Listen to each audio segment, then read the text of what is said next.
find yourself in circumstances where you don't have everything, it's a sliding scale. So then you do, you can scale the halacha to what you have and still, still be, doing the avoda, the service. And I think the Ishbitzer has that kind of, Rahmanis,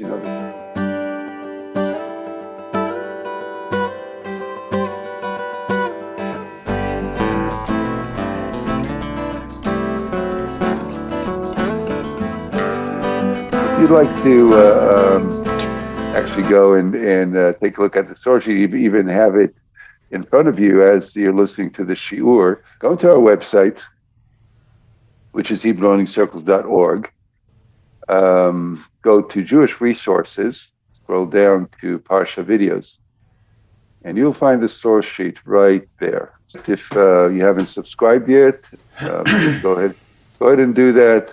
And also share and like. The Ishbitzer, based on the Midrash, is actually comparing the style of travel of Avraham, Yaakov's grandfather, and Yitzchak, well, not Yitzchak, but Eliezer, who traveled to Haran also to bring Rivka back, his mother, and then to his travel. They're traveling first class. He's traveling with nothing. And so the question is, when you go out on a journey, and this is a commanded journey, right? This is a journey with a spiritual journey.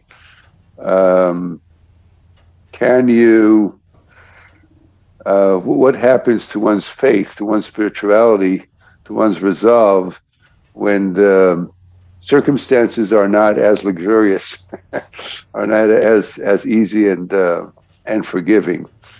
And we'll see. In the end, the Ishbitzer will show that Yaakov says, even if things are not easy, I have faith nevertheless, and I have purpose nevertheless. And I think that's the lesson. All right, VaYetze.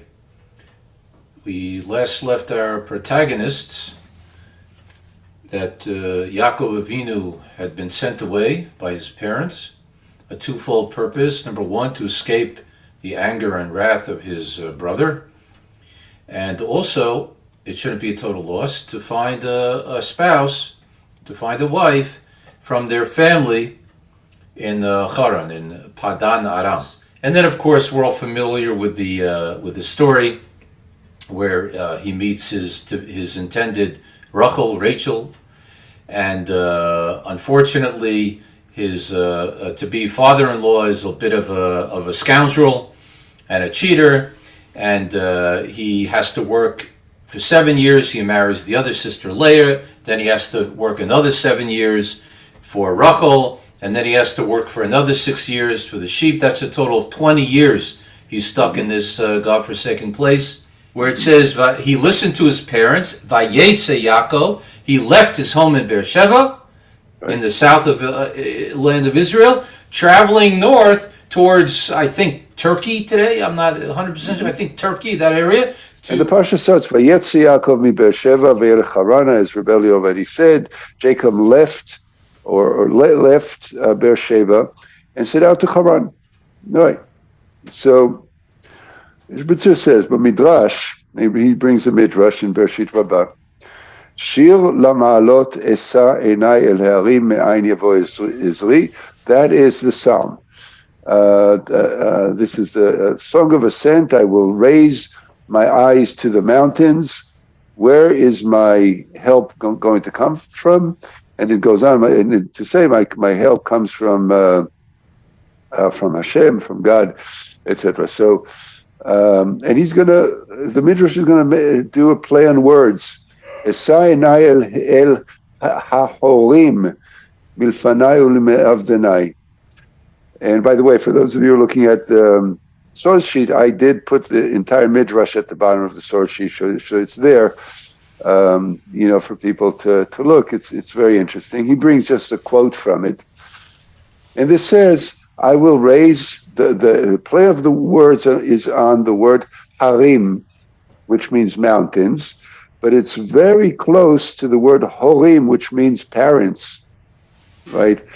So he says, don't read it as a word. Don't read it. I will raise my eyes to the mountains. Literally, read it. I will raise my eyes to the parents, and he explains my ancestors and my teachers. Right. So I raise my eyes to my greats, those who influenced me. Right. And the midrash actually goes into a little more details. What does it mean? It kind of dissects the thing, but he's going to jump forward and say, Chazal ve'amal, and Yaakov then came back and said, Ma anna movid savli min braya. Why or how am I losing my hope in the Creator? And then he says, Let ana movid savli min braya. I do not lose hope in my Creator. Chas v'chalila, God forbid. Ela ezri me'im Hashem, and that's the end of the pasuk there from the psalm, because my help comes from God. In the midrash, the simple meaning is that my parents, meaning Avraham and Yitzchak, as I said before, my Avraham, when he made the trip from Haran, he had everything. He had riches. He was with the whole entourage. He lacked nothing. He had camels and sheep and cattle, and his helpers. I mean, it was the whole entourage. When Eliezer goes to Haran to bring Rivka, he goes with 10 camels, with gifts, with everything. Yes, they travel. Travel has dangers, but they were well surrounded. They were well protected, and they had provisions. Now, if he looks at his father and his grandfather, why are they sent by God on a trip with everything, and he's going on a trip with nothing? The point is, he doesn't have anything, and he says, "Why me? Why my parents go with all? They go with everything, and I'm going with nothing." So this is obviously a test to he could lose his hope in his faith in God, but he says, "No, I trust in God." Exactly, and it's just like it is going to drop a little deeper here with that. העניין בזה, כשיצא יעקב מבאר שבע, so here's the matter. When Yaakov leaves Beersheba, ולא היה לו לחם לאכול, and he had no bread to eat, meaning no food, no supplies, ולא שום דבר, and nothing else. והוא צריך ללך אל לבן ולעסוק בצאן למען פרנסתו. And he had to go live with Lavan, and then when he gets there, he becomes his worker. He works as a shepherd in order to earn his keep. נפל דעתו מאוד. So his you could say his mood or his consciousness or his faith or his he falls. He falls into a bad way, you can say. I mean, he becomes depressed. לאשר הביט וראה עצמו קטן מאוד נגד אבותיו, because he looks and he sees that compared to his ancestors, which is Abraham and Isaac, he's very small. Why? כי הם לא היו צריכים כלל להביט לענייני העולם הזה. So now he's going zeroing in on this. They did not have to deal with the troubles of this world. And they were always involved with their spiritual work, with worship of Hashem, with the service to God, and b'maseh merkava, with the studies of spirituality. Maseh merkava is like the Kabbalah, the secrets, the secrets of how God operates in the world. So compared to him, they're the great sages. You could say they're the yeshiva full-time bachers, who they don't have to worry about. They're being provided with everything. All they have to do is serve Hashem and study the deep stuff. But he has to busy himself with these small, insignificant, mundane, worldly matters. Right. So here again, Reb Reuven, we saw this last week. We've seen this several times. Pick up a pattern. He's a good leader because he's speaking to his times. He's speaking to the people of his times. Yeah. The people of his times were dirt poor. Yeah. In Europe, in Eastern Europe, and at this time, it wasn't like Jewish people, Baruch Hashem, in recent times. These people had nothing.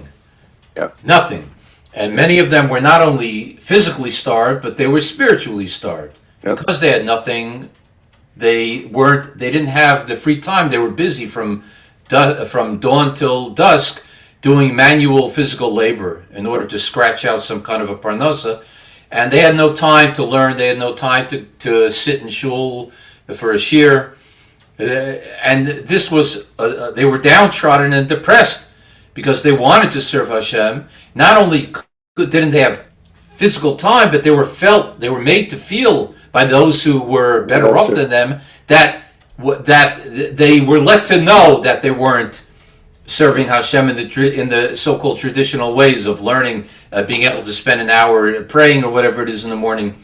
So he's telling them, you know what, you're not the first people. Don't be depressed. Yaakov was also a little depressed at first. Yeah. He had nothing too. Yaakov had nothing also. So the Ishbitzer is coming around and he's using this as a paradigm to say, hold on. Yeah.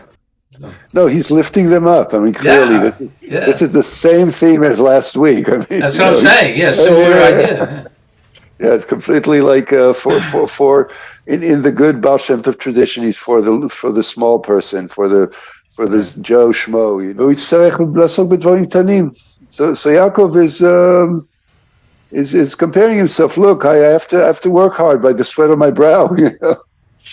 Hazal ve'amar. And now he goes back to the Midrash. He quotes the Midrash.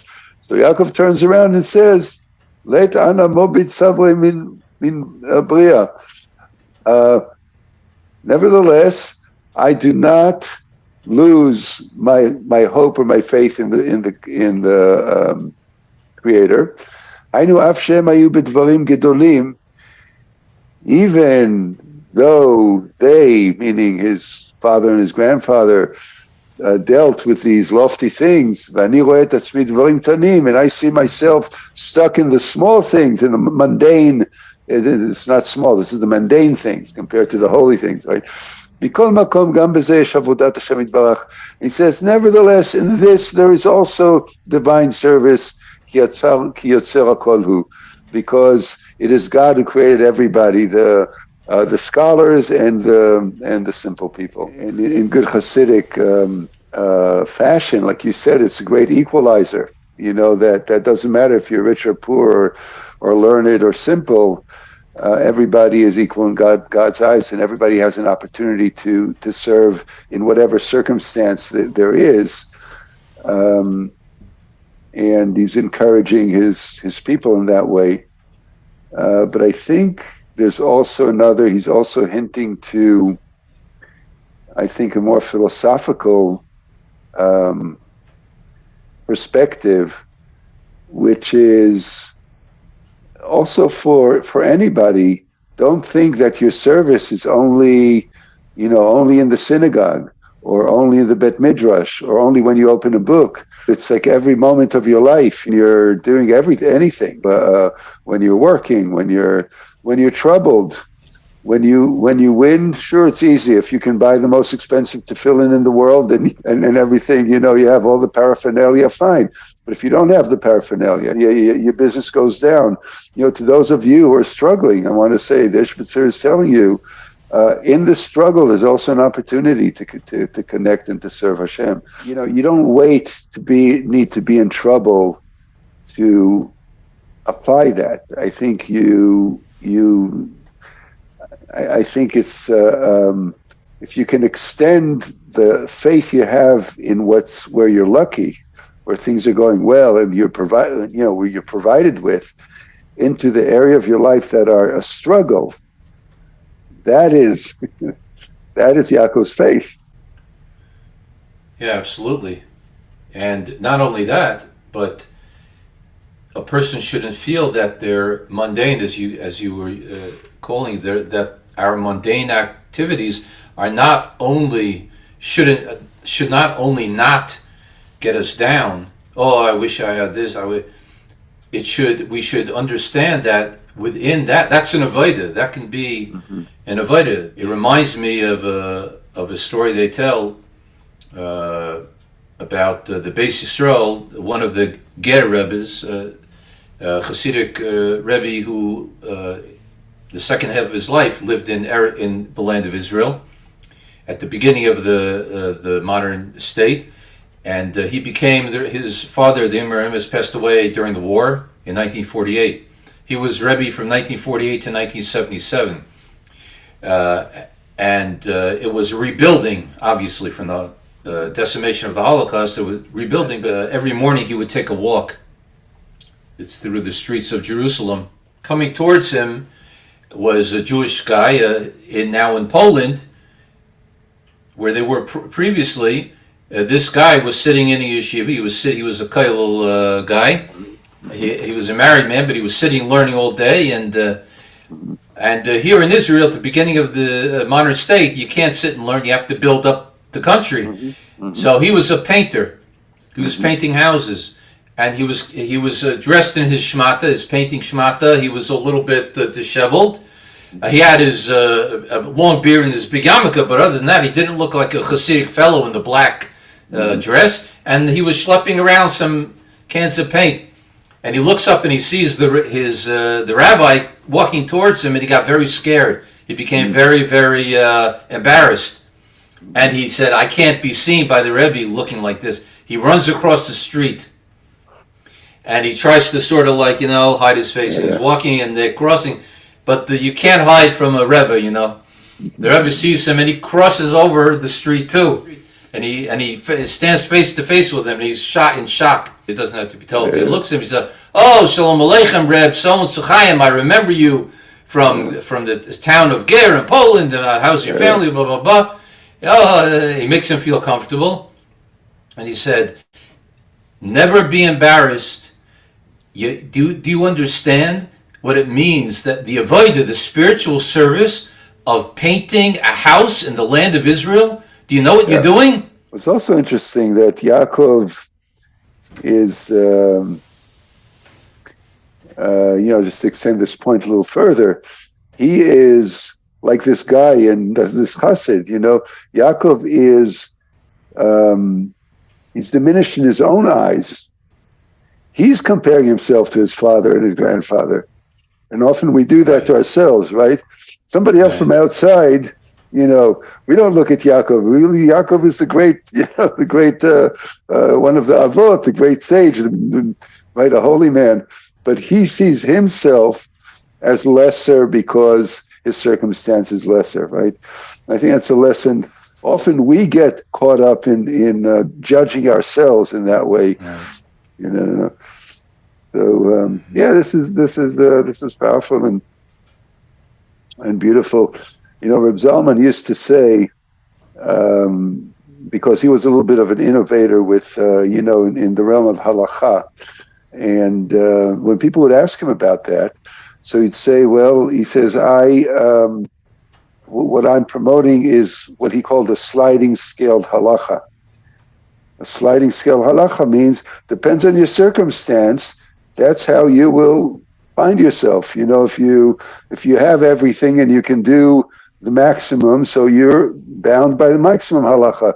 But if you find yourself in circumstances where you don't have everything, it's a sliding scale. So then you do, you can scale the halacha to what you have and still be, doing the avoda, the service. And I think the Ishbitzer has that kind of, Rahmanis, that kind of compassion. It's like whatever you do, is still considered. We should all consider ourselves simple people that can do a lot within what we have in terms of our spiritual lives, and we shouldn't be beating ourselves up. So I think that's my take home. I thank everybody for joining us, and God willing, again, we'll see you Wednesday morning next week for more Chassidut. Shalom for now. Click subscribe button. Doesn't cost you anything. We really appreciate that. Like to have that extra layer of connection with you. Like and subscribe. Come back next Wednesday, 9:00 in the morning.